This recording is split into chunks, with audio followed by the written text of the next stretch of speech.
and welcome to this week's edition of the Penguin Rundown. I'm Zach Humphreys. And I'm Pat Andrews.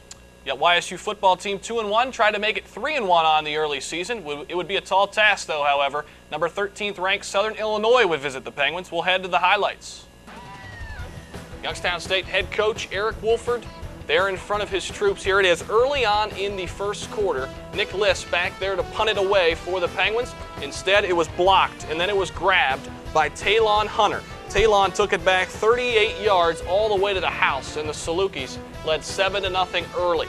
Kurt Hess would fumble on his next drive and then give it up to Deckert. He knows what to do with it. He finds Josh Good in the back of the end zone, and 14-0 is your score. Salukis out in front. Penguins would, however, come back in the second quarter. Kurt Hess had it here, was flushed out of the pocket, going to his right, trying to find a receiver. Finds Watts in the back of the end zone. That's the freshman Kevin Watts, number 11, catches it. 14-7 is your new score. Then again here in the red zone, Kurt Hess again, flushed to the same side, throws it to the same side. There's Watts again. Make it 14-14. Youngstown State had it all knotted up. And here it is again in the red zone. In the second quarter, late, Carson Sharbaugh over the middle, frames it right there, makes a nice catch. 21-14, Penguins would be on top. And Jermaine Cook late in the third gets a 1-yard carry right here, takes it outside into the end zone, makes it 28-14. Eventually, the Penguins would tack on another field goal by Blos, and that was your final 31-28 as the Salukis made a late push, but Youngstown State was able to handle it. 3-1 is their record, 1-0 in the conference. Salukis go to 1-3, 0-1 in the conference. Kurt Hess, 9 of 15, 94 yards and 3 scores. Kevin Watts, 2 catches, 26 yards, 2 touchdowns. Jermaine Cook had 26 carries for 115 yards. Youngstown State now ranked 20th in the FCS coaches poll and 22nd in the Sports Network poll this week. Cornerback Brandon Ross was named the Defensive Player of the Week for his performance against the Salukis. Now let's hear what Coach Wolford had to say about the win. What's this win mean for the program and for you, and does it set the tone? Well, I think it's a big win. You know, I kind of tried to downplay the game, as you guys probably have figured out. But I felt like early in the week our focus needed to be on doing the things that fundamentally make you a better football team, and I knew that it would build up as we went along, and I think it came out and, found a way to win the game. I mean, we were down 14-0 at one point in that game. All you boys were probably sitting around saying, here they go again. What does it say about the mindset and the confidence in the kids to handle that 14-point deficit and then turn it on? I think the thing that gets upsetting to me is we gave them those 14 points. We gave them to them, and it's just, against good football teams you can't do that. And we got a punt blocked, we shouldn't have got that blocked. And then, we ended up getting a block ourselves there, and then a big turnover on kickoff, so we got a chance to capitalize on that. Thomas Sprague went down there and made a nice hit, but we were very fortunate today. Football gods were looking after us, and we're good. We're happy to get a W, I can assure you that. It's a good football team, and they're very well coached. I mean, they are a good football team. Now, you physically look at them, they got a good-looking football team.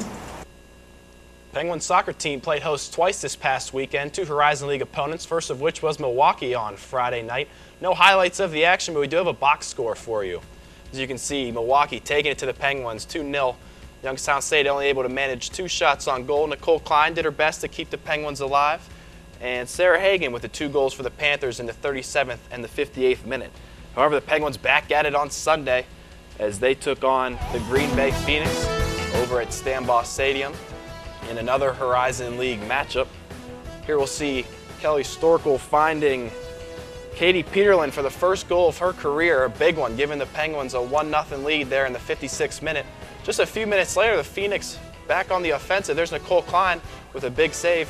Here we'll see 2 chances for Youngstown State to try to put this one away. There's Geneva Strelka with a shot just left of the post, and now Strelka finds Lauren Brennan on senior night trying for a big goal just over the crossbar. Scary moment for the Penguins here as the Phoenix try to equalize. Nicole Klein with a big save, parrying that to the right as the Penguins take this one 1-0 over the Phoenix. Penguins only 2 shots on goal again, however, one did find the back of the net. That was Peterlin.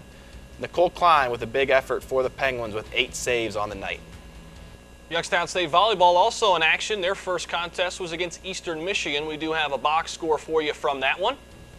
Eastern Michigan took it to the Gwins 3-0, 25-14, 25-19, 25-10 were your numbers. Tasha Reed had 6 kills, Jenna Kavanaugh with 5, Brianna Kern 9 digs, team high. Danny Soublier had 16 assists. Volleyball then at home this past Friday against the Green Bay Phoenix. Here we'll see Brittany McNeil with the service ace midway through the first set. Penguins would, however, go on to drop the first set. There's Marissa Hundell, not to be outdone by McNeil, getting a service ace of her own, keeping it close, but here we'll see a big kill from Green Bay. They went on to take the second set as well. There's Coach Burrows trying to get her team back into it. But as we can see here, too much Phoenix as we get another kill. And they went on to take that second set. And there we go, close match there in the third. However, here we'll see Green Bay with another kill. They went on to take this one 3-0. Scores 25-21, 25-19, 25-21. Hundell led the way with 9 kills for the Penguins. Kapfer added 8 of her own. Kern led the way with 10 digs, and Soublier with 26 assists for the Penguins. And a 2 o'clock start before the football game. Milwaukee took it 3-0 against the Penguins volleyball team. 25-12, 25-16, 25-10. Brianna Kern had 9 digs, team high. Danny Soublier 5 kills, 17 assists. Jenna Kavanaugh and Haley Kapfer also added 5 kills for the Penguins. Youngstown State baseball team in their spring training per se. We had a chance to sit down with Coach Pasquale and hear his thoughts early on. This is Youngstown State head baseball coach Rich Pasquale sitting down with YSUsports.com 2 weeks into the fall schedule up to this point. Just discuss your thoughts about how things have progressed overall. Well, I really like what's going on offensively, defensively, the way our pitchers are performing in their bullpens, in their flat ground work.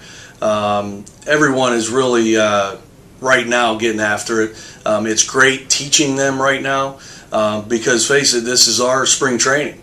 And, we're on the field and we're getting a lot of good early work before going right into our practice. All right, you said earlier when you and I talked a couple weeks ago that a big thing you wanted to discover during the session was who was going to replace those guys who are gone from the middle. Just talk about, what progress you've made there. Well, I think, the returning pitchers, if we, talk pitching, we're really looking forward to what Phil Klein and Kevin McCullough can do. We're looking for them to, really continue what they've done last year. Today I'm really looking forward to seeing what Phil, this will be his first outing in an inter squad later today. Kevin McCullough had a very, very clean 2 innings the other day. And so looking forward to seeing those 2 guys really be the backbone of our pitching staff. Our weekly warrior for the week, quarterback Kurt Hess, the redshirt freshman, 6'3", 220 pounds for the football team. After leading the way past Southern Illinois this past week, let's see what he had to say at a press conference. Could you just talk about what this victory means and how you guys handled the adversity of being down 2 scores? This victory is a big victory for us.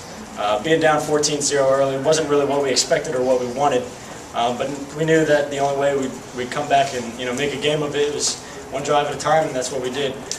This is a big win for the program. I think going out and beating the defending champs is what we set out to do and what our goal was, and we came out today and we executed and we were able to do that. Now that we have you caught up on this past week in action, let's take a look ahead at the Penguins' upcoming events. As you can see, October 1st, a big day for the Penguins. Cross country is at the Notre Dame Invitational. Volleyball and soccer, both 7 p.m. start times, both at Cleveland State on the 1st. And moving further on into the weekend, the football team will be at Missouri State. That's a 2 p.m. start. October 3rd, soccer will be at Wright State. Men's golf will play at the Cleveland State Invitational on October 4th and October 5th. Remember to follow YSU Athletics on the web, ysusports.com, facebook.com/YSU Sports, or Twitter @YSU Sports. And that'll do it for us. For Zach Humphreys And Pat Andrews. We'll see you next week on the Penguin Rundown.